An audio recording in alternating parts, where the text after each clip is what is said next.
Cheating death. So, cheating death, I would argue it's a little bit easier than a half Steve. However, it's a little bit harder to understand what's happening going into this trick.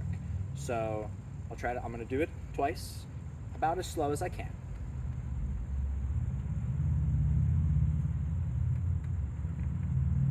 And on the other side. That's what a cheating death looks like. I think it's a really cool looking trick. It's really nice because you go with this, it's very geometric, right? You've got this nice vertical rotation, this really nice horizontal rotation. It's nice to it creates a good shape during your flow, and it's relatively easy once you have it down. Like, I mean, seriously, it's very much, you do this shit over and over. In fact, I think for one of MIT's senior burns, where it's like just their exec members, they've got somebody on Dragon, and part of their act is just like doing this really, really quickly over and over, like this.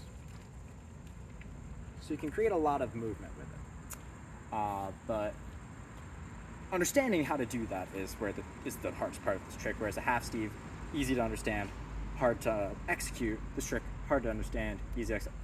I'm rambling. Let's get into it. So, we're coming out of a chi roll, right? We're gonna pause.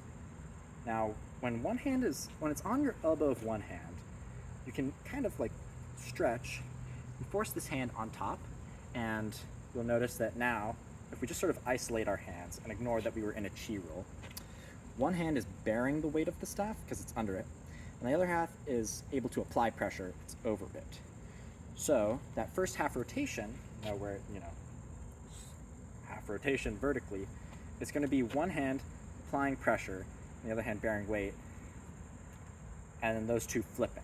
So this hand was on top, and now it's on bottom, and this hand is also flipped, like this.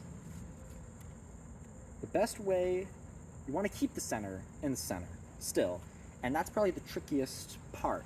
So how do we do that? We like to flip one hand that's bearing the weight, is going to rotate under, like flip, so that now the center is on the hand. And this hand that was not bearing any weight, once it presses, it's free to jump. So what that looks like is this hand flips, and this hand just smack, swap, boom. So once they're both touching, right here, we have this hand staying in contact and this hand leaving. Once we're in the center point, we're going to do the opposite. This hand that didn't have to keep contact now does. And it's going to flip over, like the opposite of what this hand did. This hand that was just in the middle can now just go back. So all of that is to say that's how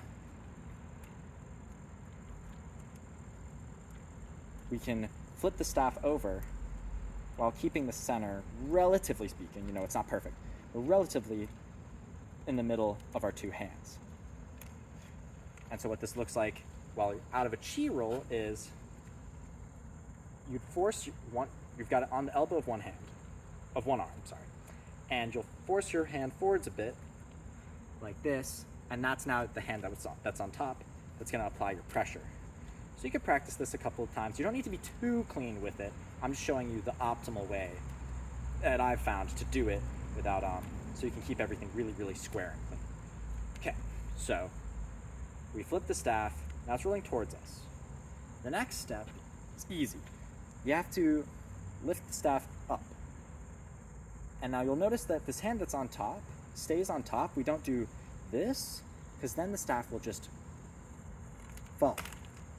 And we don't want that. We don't want to drop the staff.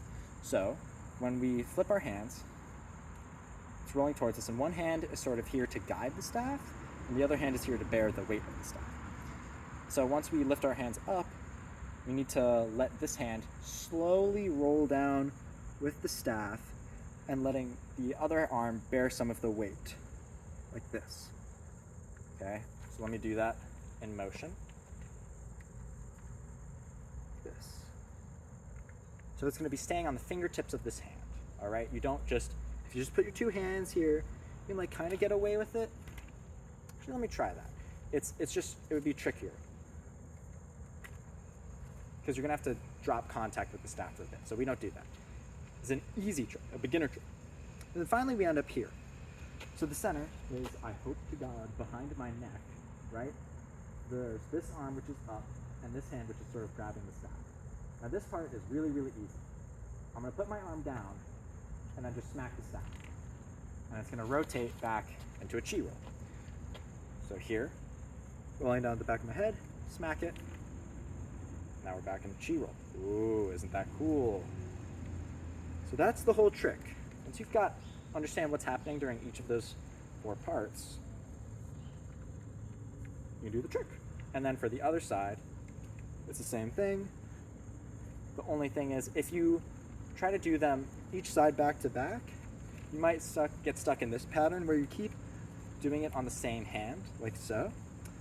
What needs to happen is you do 1/2 of a chi roll so that your other arm is bearing weight, and now you can do it on your other arm. So if you want to swap, you need to do 1 part of a chi roll. That's something that took me a second to figure out, and I thought it was worth a note.